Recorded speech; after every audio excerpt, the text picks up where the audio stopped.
Assalamualaikum warahmatullahi wabarakatuh. Selamat pagi solih-solihah kelas 3 semuanya. Bagaimana kabar kalian hari ini? Semoga kalian semua dalam keadaan sehat, tetap semangat, lebih semangat, dan bahagia. Nah, hari ini jumpa lagi dengan Ustazah Mia dalam mata pelajaran Pendidikan Lingkungan Hidup atau PLH. Hari ini kita akan membahas mengenai pelajaran kedua, yaitu lingkungan bersih. Sebelum Ustazah mulai pembelajaran hari ini, jangan lupa disiapkan dulu ya alat tulisnya dan juga buku paketnya. Untuk memulai pembelajaran hari ini, alangkah baiknya kita berdoa terlebih dahulu. Berdoa mulai.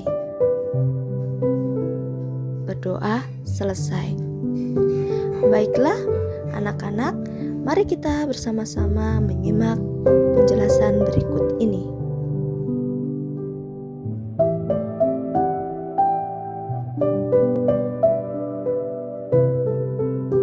Pelajaran 2, lingkungan bersih. Nah, sebelum kita belajar mengenai seperti apa lingkungan yang bersih itu, kita harus tahu dulu apa itu lingkungan.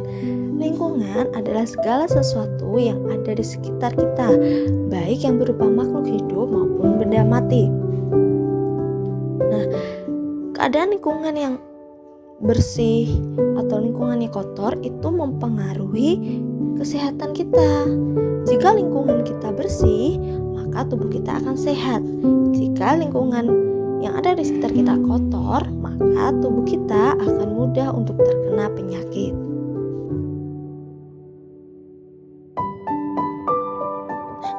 Tadi kita sudah sedikit membahas bahwasanya lingkungan yang ada di sekitar kita itu mempengaruhi kesehatan kita ya. Ada lingkungan yang bersih, ada pula lingkungan yang kotor. Kira-kira kenapa sih atau apa penyebab lingkungan yang ada di sekitar kita bisa kotor? Iya, salah satunya karena pencemaran lingkungan. Apa itu pencemaran lingkungan? Pencemaran lingkungan merupakan masuknya bahan tercemar yang berbahaya ke dalam lingkungan yang bersih, sehingga lingkungan menjadi tidak sehat. Jadi, lingkungan yang tercemar atau lingkungan yang kotor itu gampang membuat tubuh kita untuk terserang penyakit.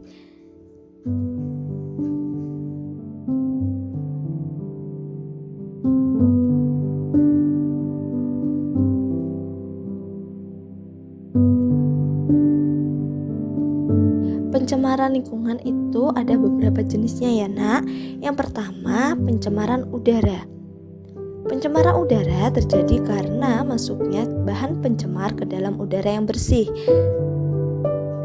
Penyebab pencemaran udara diantaranya yang pertama, asap pembakaran.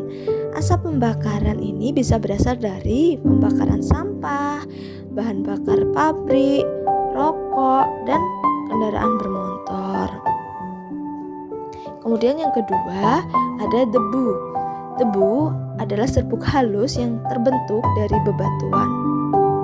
Debu ini bisa dihasilkan dari letusan gunung berapi, kemudian terbawa angin dan bercampur dengan udara yang bersih.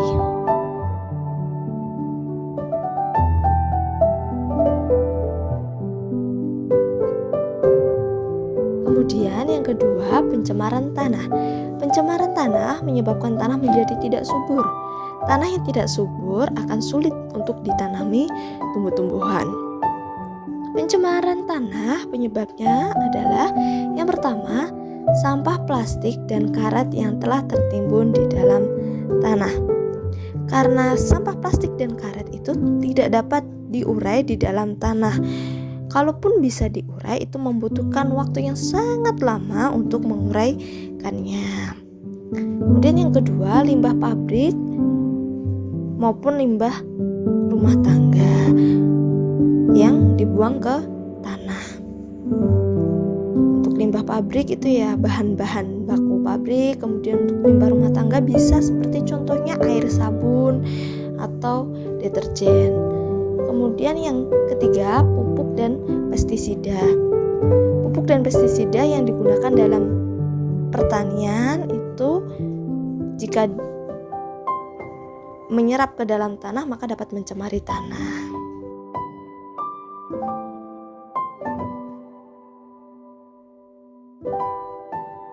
Selanjutnya yang ketiga, pencemaran air.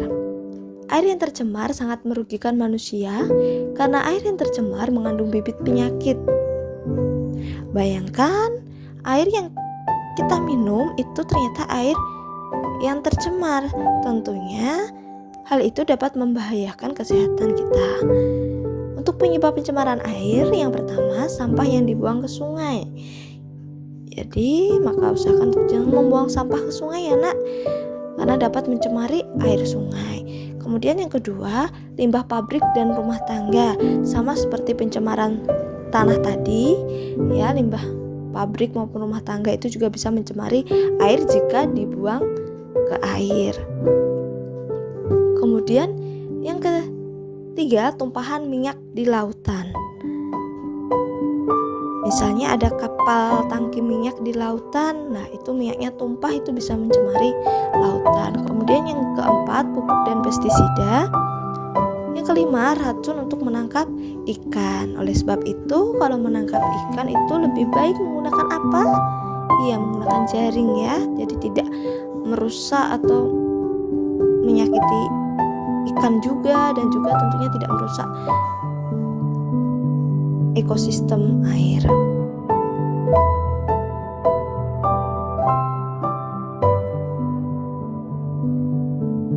Dan yang terakhir adalah pencemaran suara. Tingkat kebisingan yang tinggi menyebabkan terjadinya pencemaran suara. Selain itu, tingkat kebisingan yang tinggi dapat pula mengganggu kesehatan telinga kita atau pendengaran kita. Karena kenapa? Karena kebisingan yang tinggi itu bisa memekakkan telinga. Kebisingan itu juga menyebabkan kita untuk sulit tidur dan bahkan tuli. Kira-kira penyebabnya apa saja ya yang menyebabkan pencemaran suara itu? Yang menyebabkan pencemaran suara itu diantaranya suara bising yang berasal dari suara mesin pabrik, kendaraan bermotor, mesin pesawat, maupun petasan.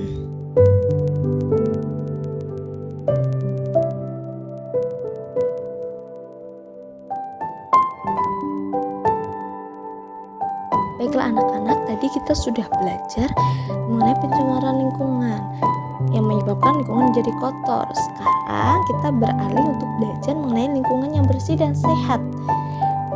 Nah, lingkungan yang bersih adalah lingkungan yang belum tercemar oleh bahan pencemar. Lingkungan yang bersih membuat tubuh kita menjadi sehat. Selain itu, lingkungan yang bersih dan sehat membuat kita untuk nyaman berada di lingkungan tersebut. Berikut adalah ciri-ciri lingkungan yang bersih dan sehat. Yang pertama, tersedianya sumber air bersih. Jadi airnya bersih ya. Yang kedua, udara terasa bersih dan segar. Di antaranya karena banyak pepohonan di sekitar lingkungan itu.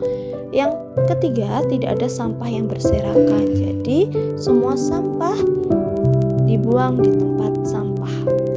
Yang keempat, selokan bersih dan airnya jernih. Yang kelima, banyak tanaman yang tumbuh subur.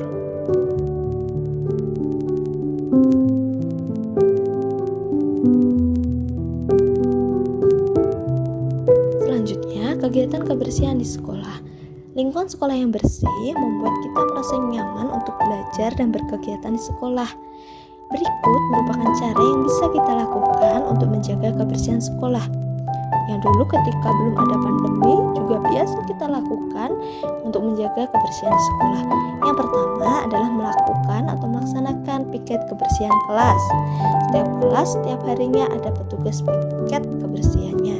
Yang kedua, mengikuti kegiatan kerja bakti di sekolah. Kita biasa melaksanakan kegiatan kerja bakti ini setiap hari apa? Iya, setiap hari Jumat ya. Kita melakukan kegiatan Jumat bersih untuk membersihkan lingkungan sekitar sekolah kita.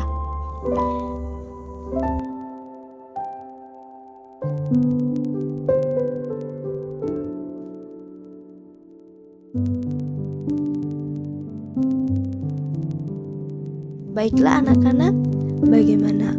Sudah paham untuk materi hari ini? Semoga apa yang sudah disampaikan hari ini bisa kalian pahami dengan baik dan bisa kalian terapkan dalam kehidupan kalian sehari-hari. Pesan Ustazah, tetap jaga kesehatan dan jaga kebersihan. Tetap semangat untuk belajar dan kerjakan tugasnya tepat waktu ya. Ustazah akhiri pembelajaran hari ini. Wassalamualaikum warahmatullahi wabarakatuh.